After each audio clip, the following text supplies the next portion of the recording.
जागतिक पर्यावरण दिनानिमित्त रोहा आगार एसटी डेपो आणि रोहा चर्च यांच्या संयुक्त विद्यमाने दिनांक 5 जून रोजी सकाळी 11 वाजता वृक्षारोपण कार्यक्रमाचे आयोजन डेपो आवारात करण्यात आले। या उपक्रमात मान्यवर व्यक्ती, उन्हाळी शिबिरातील बालक आणि स्थानिक पर्यावरण प्रेमी मोठ्या उत्साहाने सहभागी झाले।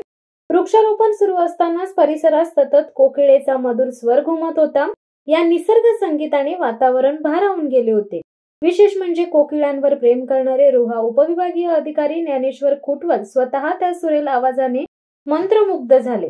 बालकांचा उत्साही सहभाग, आल्हाददायक गार वारा आणि कोकिळेचे सुमधुर सूर या तिन्ही घटकांनी एकत्र येऊन उपविभागीय अधिकारी यांना हा क्षण एक अविस्मरणीय आणि जादुई अनुभव ठरला।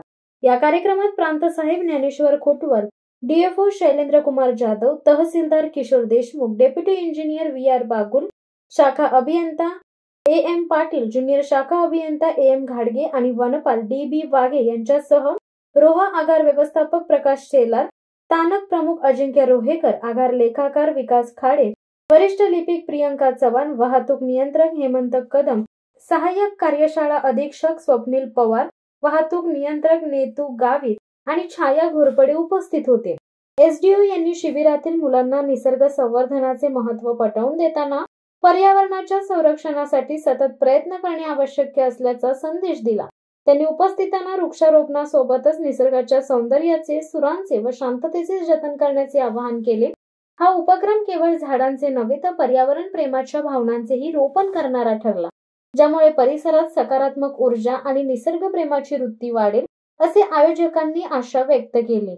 दरम्यानच्या काळात ज्ञानेश्वर खुटवल माध्यमांशी बोलताना म्हणाले की पाहूयात।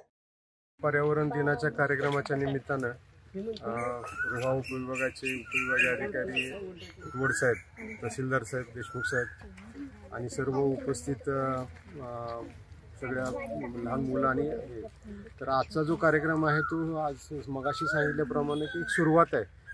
ज्यावेळेला इंग्लिशमध्ये एक म्हण आहे की कॅच देम यंग, ज्यावेळेला लहानपणीच जर त्यांना हे संस्कार संवर्धनाचे जर त्यांच्यावरती बिंबवले गेले तर निश्चितपणे पुढे ते ज्यावेळेला जबाबदार नागरिक म्हणून काम करतील त्यावेळेला वृक्षाच्या आणि वृक्ष संवर्धनाच्या पोटी त्यांची आस्था अधिक प्रगल्भ अशी होऊन जाईल। तर आपण या कार्यक्रमासाठी STचे शेलार साहेब आणि बाकी सर्व स्टाफ त्यांचा मुद्दामून इथं उपस्थित राहिलेले सर्व बाकीचे जे कर्मचारी आहेत त्या सर्वांचं यामध्ये योगदान आहे आणि शासनाचा एक उपक्रम आहे त्याची सुरुवात आजपासून या 5 जूनच्या निमित्तानं झालेली आहे आणि पुढे आपण वन महोत्सव म्हणून आहे त्यामध्ये पण विविध प्रकारचे प्लॅन्टेशन्स आपण घेणार आहोत। मी रोहा वन विभागाच्या वतीनं पण आपल्या सर्वांना विनंती करतो की अजून जास्तीत जास्त आपल्याला जे जागा जिथं उपलब्ध असतील त्या ठिकाणी वृक्षारोपण करण्यात यावं आणि एक चांगली आपल्याला एक जनचळवळ आपल्याला उभारेल। आजच्या अतिशय उत्साहाच्या वातावरणामध्ये आणि हा आजचा योगायोग आज जागतिक वनमहोत्सव दिवस आहे। आपल्या हस्तेने आज आपण ह्या ठिकाणी ही उपक्रम पार पडलेले आहेत, या संदर्भात आपल्या प्रतिक्रिया आहे। जागतिक पर्यावरण दिन आहे आणि योगायोगाने पाऊस सुद्धा लवकर आलेला आहे, तर त्या संधीचा फायदा घेऊन आपण हे वृक्ष लागवड मोहीम सुरू केलेली आहे आणि छोट्या मुलांनी याच्यामध्ये सहभाग घेतला तर अतिशय आनंद आहे की त्या मुलांना आत्ताच त्यांच्या लहानपणीच कळालं की आपल्याला पर्यावरणाचं कसं संरक्षण केलं पाहिजे। तर अतिशय आनंद या सगळ्या मुलांना धन्यवाद देतो। फादर आहेत त्यांनी हा कार्यक्रम घडवून आणला आणि आपले ST आगार जे आहे त्यांनी स्वतःची जागा दिली आणि साधन सामग्री दिली उपलब्ध करून। शिवसत्ता टाइम्ससाठी नरेश पाटील, रायगड। दे धडक बेधडक वृत्त देणाऱ्या आपल्या शिवसत्ता टाइम्स न्यूज चॅनलला लाल बटन दाबून सबस्क्राईब करा आणि बेल आयकॉनला क्लिक करायला विसरू नका।